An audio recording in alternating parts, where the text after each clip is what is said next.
Hey guys, it's M4J here, and welcome back to M4J-Hatfield Racing here on F1 2021. Last time out was an absolute car crash in Monaco, quite literally, as I think I went through more front wings than the entirety of the rest of the grid combined throughout the rest of the year combined. This time around we are in Baku, which is kind of like Monaco, except they took Monaco and they stretched it and made it one of the, I think Baku is one of the longest circuits on the calendar. It's actually very fun to drive, believe it or not. The majority of Baku is very, very fun. There's just one part in particular that I'm not a huge fan of, but we'll come to that in a second. First of all, though, here we are in P1. Now I am cruising along here around the first couple of corners into the first DRS straight. Yes, this is a DRS straight. They actually made it a DRS straight. I know, right? What were they thinking? So, like I said with Monaco last week, street circuits are a lot of fun for lots of different reasons. You don't get big, wide runoffs. Here you do get what's called bailout areas, which is if you don't think you're going to make a corner, you see one right in front of me there, you can bail out of it and just go straight on, and then you have to reverse back onto the track or do an elaborate half donut if you're that way inclined, which I am that way inclined, but I don't have the skill set in order to actually be able to do it. And then from there, you can continue your race. Now, this is the part of the track I don't like. It's called the castle section. It's where Leclerc famously called himself stupid, and that is probably the narrowest part of the entirety of the F1 calendar. You can barely get 2 cars wide through there. And an F1 car, I believe, is 2.5 meters wide. So that means it's 5 meters wide, basically. Oh, that was not good. Turn 15 here is an infamous one as well. Many drivers in the real world didn't do so well on that corner. And recently, I drove it as part of the Racing Games Co-op career series, and actually did all right around most of this track. Castle section, I think I did okay on as well. It was this section here where I crashed, and it's only because I had front wing damage from ploughing into the back of Toby H, who himself crashed on the castle section. If it wasn't for that, I think I would have actually done all right around the race. And I think I did a fair few laps after he crashed out before I went myself. So, was I? Oh, there you go, bailout area.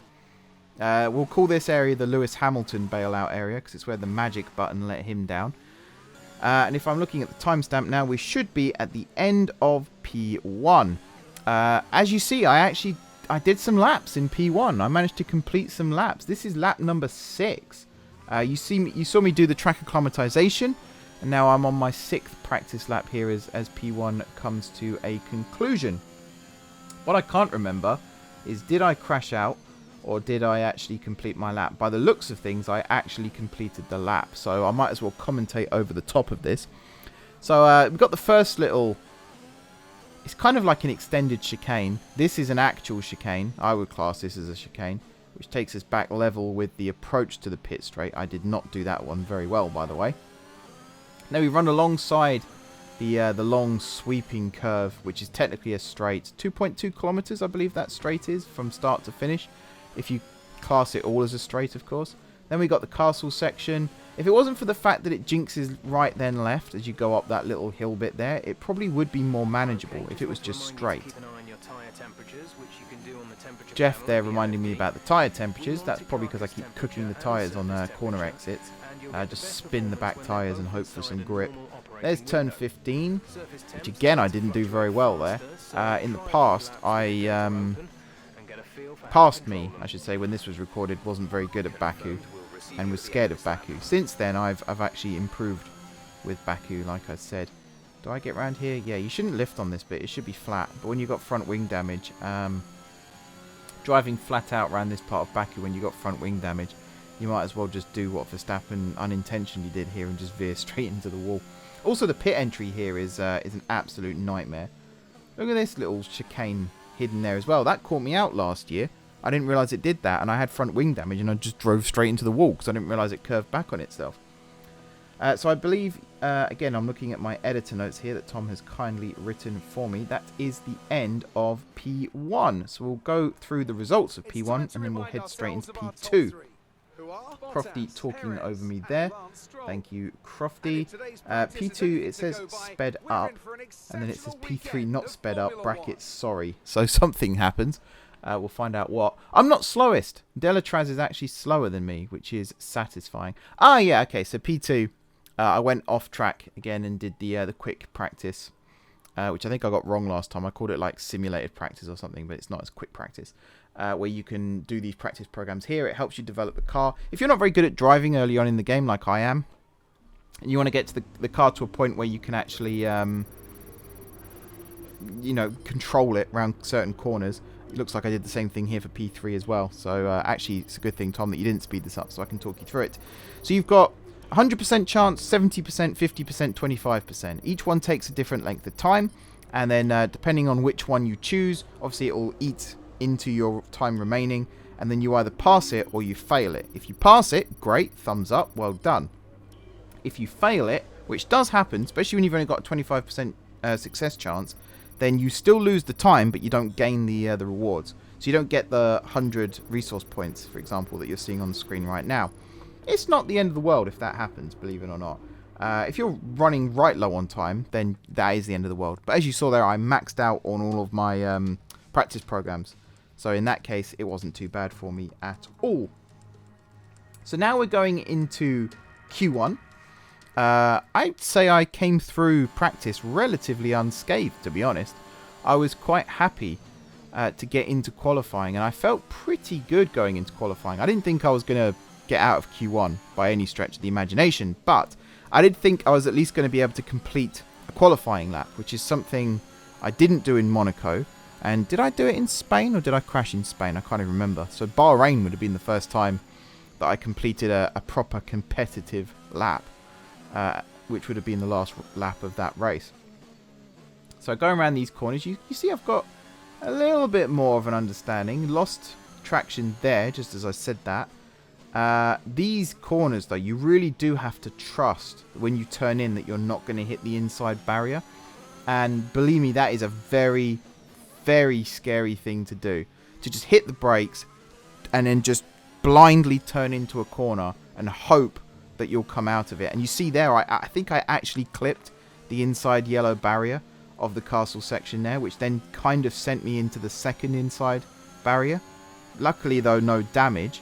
And that's kind of the plan. If you can use your front wheel as a bit of a buffer to get around that little section, you can gain some time by doing that. There's turn 15, absolutely nailed. That's what you're supposed to do. Here's the last proper corner of the lap. And then it's the charge through the switchbacks, or the S's, I think is how you're supposed to call them. And again, it's a blind right-hander there, and you take that flat out. You're not supposed to slow down at all. That is a flat-out corner, and it's absolutely horrendously terrifying to try and to get around that in one piece with your trousers the same colour they were when they started. And you know, not a bad lap. I'm only 1.8 down. And I think that is the end of qualifying, Q1. As I said, I'm not breaking lap records or anything. I was 4.2 down on first place, but I wasn't expecting to break lap records. A warm welcome to all of you watching at home to today's Azerbaijan Grand Prix, and a race that in its short history has already proven no stranger to drama. A fourth row start is just about as likely to give you a podium as a pole position would. And remember, in 2017 and 2018, both Lance Stroll and then Sergio Perez took surprise podiums here. Baku City Circuit then, an unpredictable 3.7-mile track around the streets of the Azerbaijan capital. 20 turns for our drivers to navigate today, including the infamous Turn 8, one of the tightest and most challenging corners of the season. It's race day yet again, and joining me for a chat, Anthony Davidson. And our racers are certainly in for a rough day today. What will you be watching for as they go down into turn 1? Well, the start of the race is always one of the most nerve-wracking parts. You have to hope that everyone is able to get off to a clean start, and this is possibly the trickiest part of the entire race. So many drivers in such a small space, and finding your braking point into turn 1 as well. It's a testament to the driver's skill that there aren't more incidents.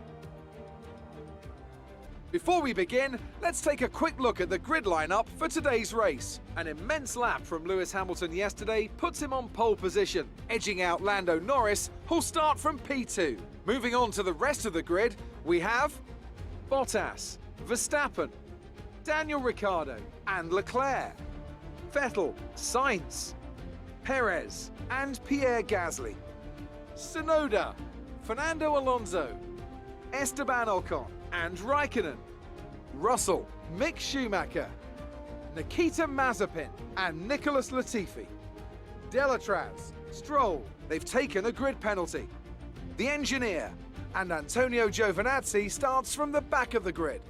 That's it then, it's time to go racing as we head to trackside for today's race.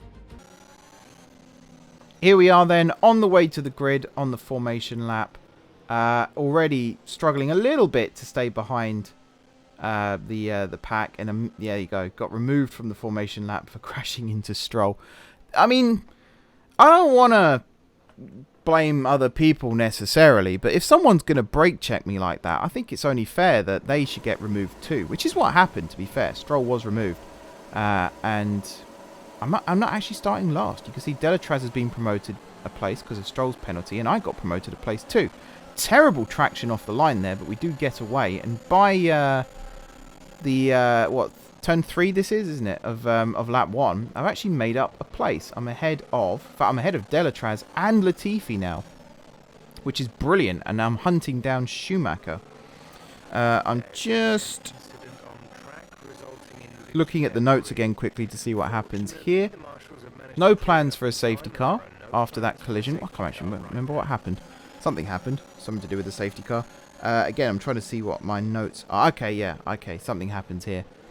Having a little tete-a-tete there with the Haas. Latifi coming up behind me.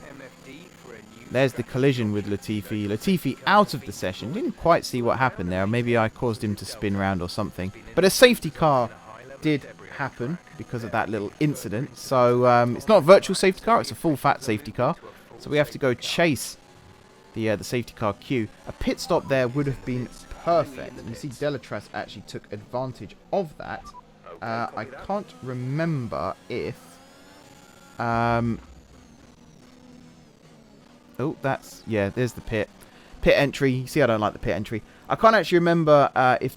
Oh, I can't remember what I was going to say from that now. I can't actually remember what I was going to say. That's very good, isn't it? Again, I'm just checking up my notes. Oh, yeah. So, the safety car here. I can't remember if I was penalised for colliding with... I know I got warned, but I don't think I was penalised. Delatraz, though, has got a 5-second penalty. No idea what that was for. And just like that, I'm back down to 19th place. Perez in front of me. I guess Perez pitted and no one else did in front of him. So there's definitely advantages to be gained here. Especially, I mean, it's Sergio, for crying out loud. He's been a bit of a doormat this season, let's be honest. So overtaking him shouldn't be an issue. And then as the safety car comes in at the end of lap 4, we can get ready to start the charge. And obviously you've got to watch your delta here. You don't want to get done for speeding under the safety car or anything like that. And as the green flag waves, you got to wait till you get to the start-finish line, and then you can start overtaking. Send it up the inside on Sergio.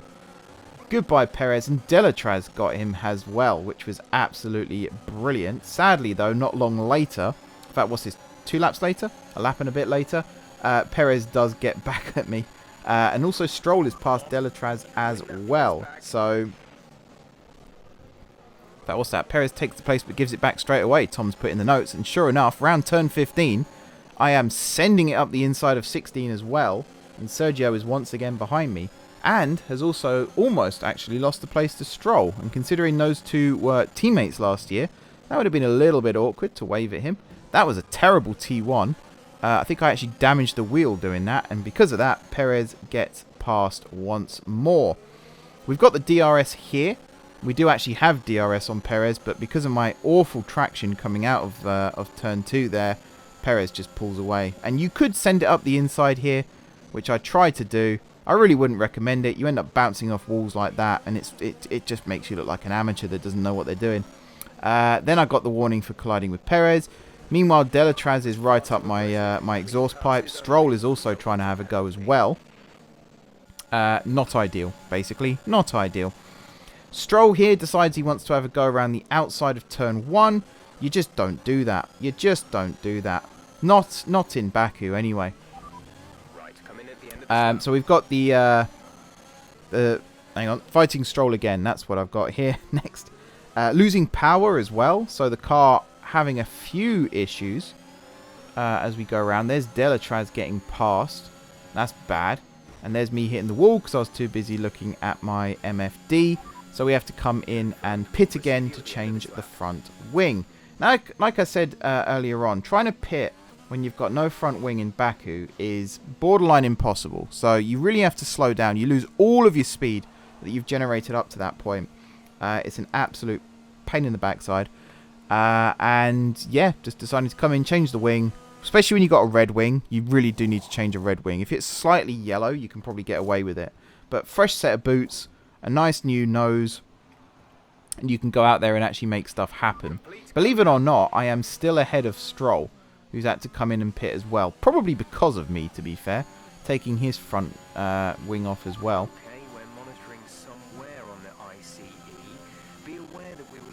And there's wear on the ICE that Jess warned me about there. I just stopped talking so you could hear it, but I don't actually know if you can hear it because of the way the volume works. That was not a good corner. It opens the door for Stroll to attempt a little overtake here, maybe. I actually got my stuff in the wrong order. Losing power came after the second pit stop, didn't it? Yes. So I had a losing place to Delatraz when I pitted, fending off Stroll, losing power, fighting Stroll again.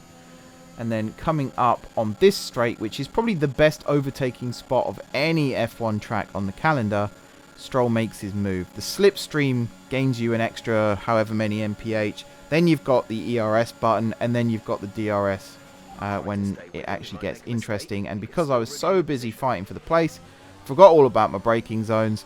And there goes Lance off into the distance. Now, yes, I've still got DRS here, but this is not an overtaking spot, this straight. I don't really know why they made this a DRS straight.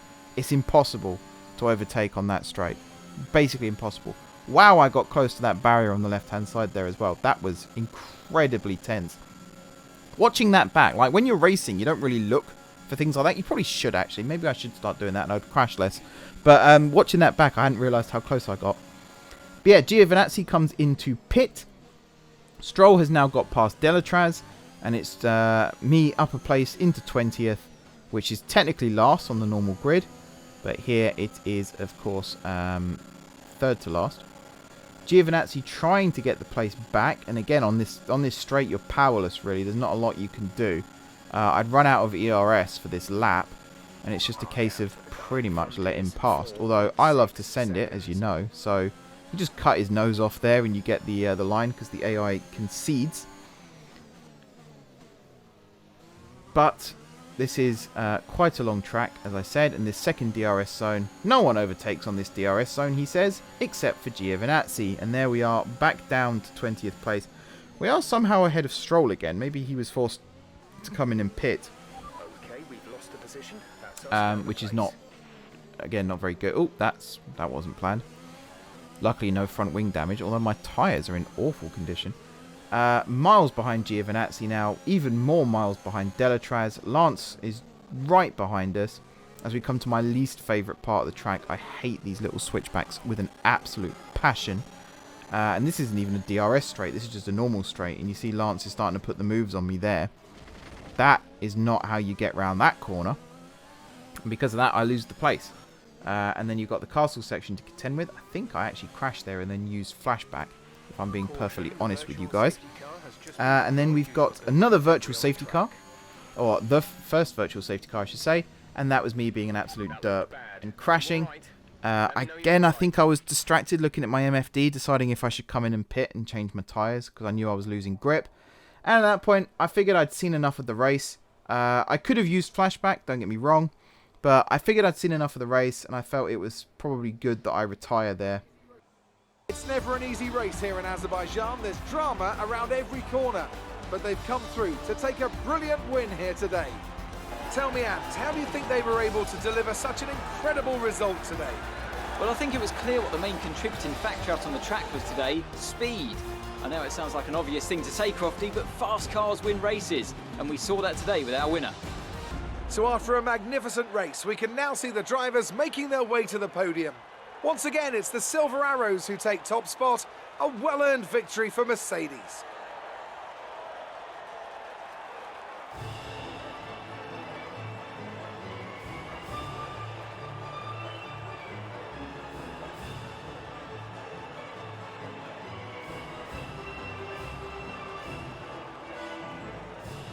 So then, it's time to see how this result affects the Drivers' Championship. It's a great result for Lewis Hamilton, who moves further ahead at the top of the table. Now, let's discuss, Ant, who would you say is a contender for Driver of the Day? Yuki Tsunoda gets my vote today. It's time to see how things are shaping up in the Constructors' Championship. Mercedes continue to extend their lead.